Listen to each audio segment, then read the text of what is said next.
I will not undermine my man of God. When I see him depressed, I will not see that as weakness. And I said certain things that I said when I said this statement the first time. And I got on the throat of many people. A man of God, a man that I sit under and I serve, sometimes I can find him bound.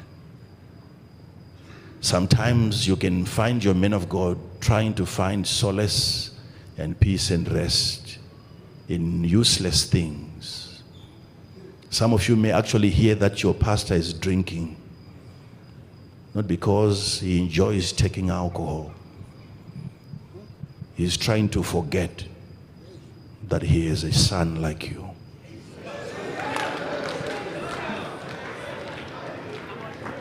If I were you, I would not judge a father. I would not judge a man of God. I would look at myself and say, is it not because of me that he is now drinking? I made him to drink. I made him to look for drugs. He's trying to forget that I'm in existence. I should have kept him away from that.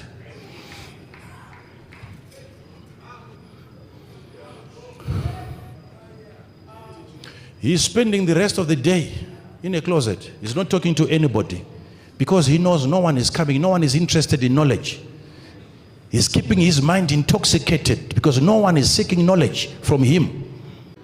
Yeti kuti mukomborerwe mvana auya kuseruke mbakati ana mukoma mutende makashata ndichatukwa hangu but atingatukwe family yese nokuti variko ka bekuti akazoti zvinotukisa at least inofanira kukura hapana anospreada poverty yake kuti kana inini zvisiri kufamba ndichanyepera vanhu kuti chinhu chine mari tochinyura takawanda ndiregere kuitwa dofo ndega mvana ane moyo wakanaka ari kuudza vakoma zvinoita kuti vakomborerwe iye atukwa zvake nokuti zvinoita kune vanhu vari in that level yekuti kana zvako zvisina kuita ahadi kuona zvako zvichiita anokupa manotsi anofoirisa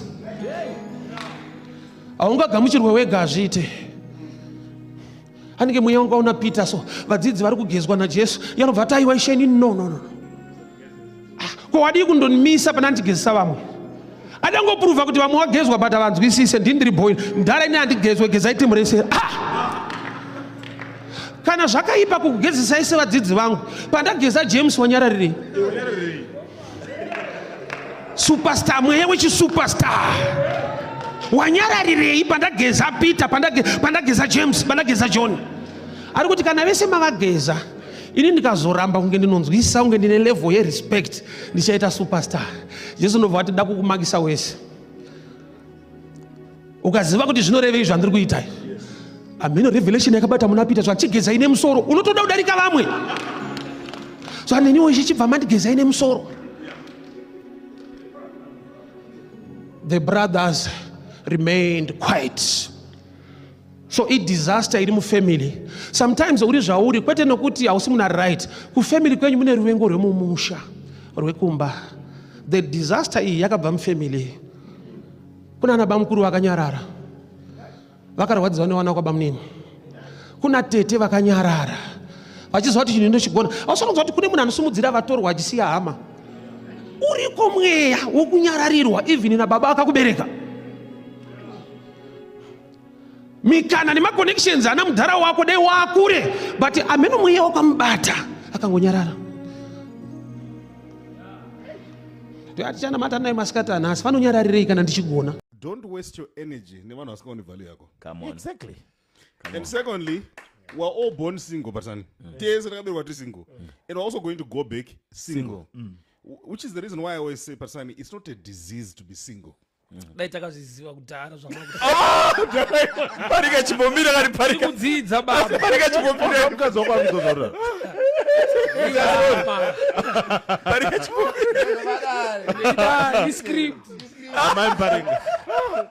why.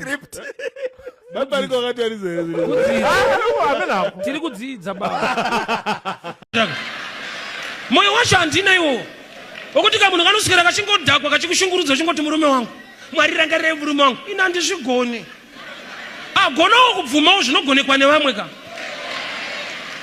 Iwe pane kutsungirira kune madzimai kwekuti dai tiri isusu vakadzi vacho takaenda kudhara. Tigarire izvo. Zvigone iwe.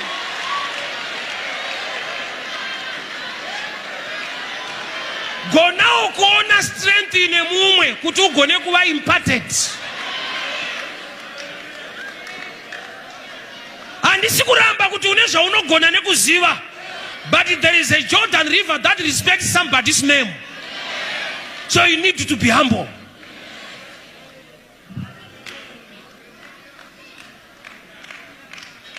Mwari anenge achingotona ndiri Mwari waAbrahama, waIsaka, waJacob.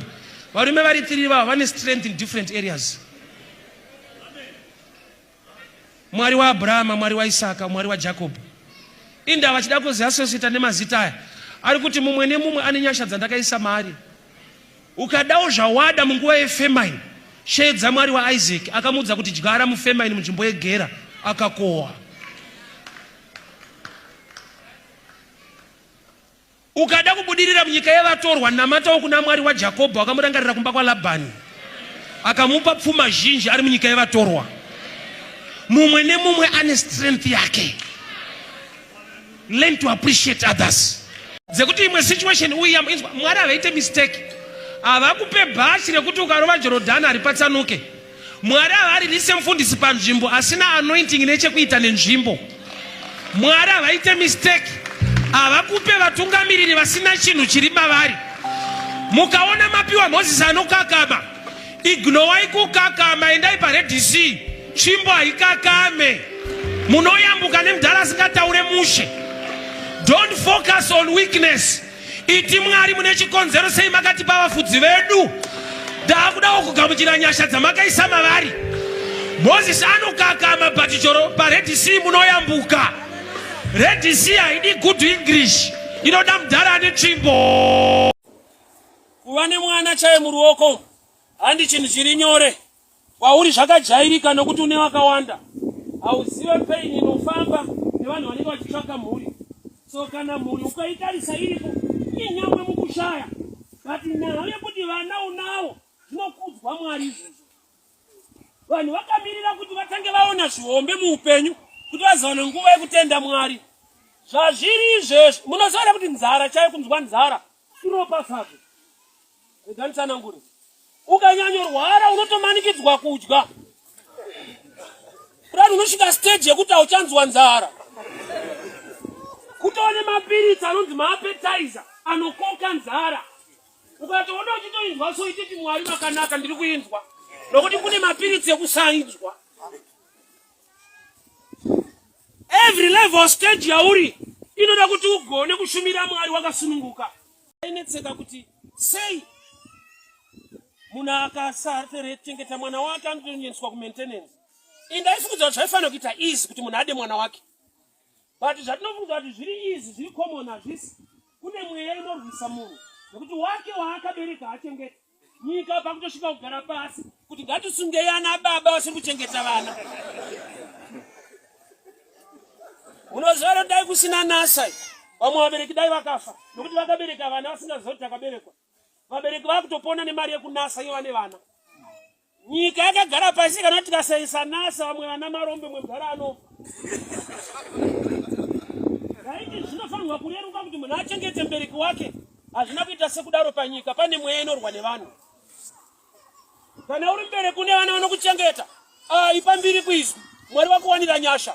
Nokuti hazvisi easy kuti ungonzi une vana, kuti ana vana vazhinji vanotowana, but ukaona mubereki wako unonzwa tsitsi. Kune mweya inorwa nemhuri. Ukaona mhuri yako yakangona paso muchinamata Mwari, ipambiri kuizwa Mwari. Kudza Mwari ugare kuna vanotenda. Nokuti hazvisi nyore. So ukaziva kuti ndimwari. Vese vamunoona vachiita zvakaipa, zvakanaka vanozvida. Tinovasakisa kuti vaita zvakaipa vachida zvakanaka, vakagumira pakuda chete, asi havana kugumira pakuda Mwari anovapa simba nekuti vagone kurekedza izvozvo.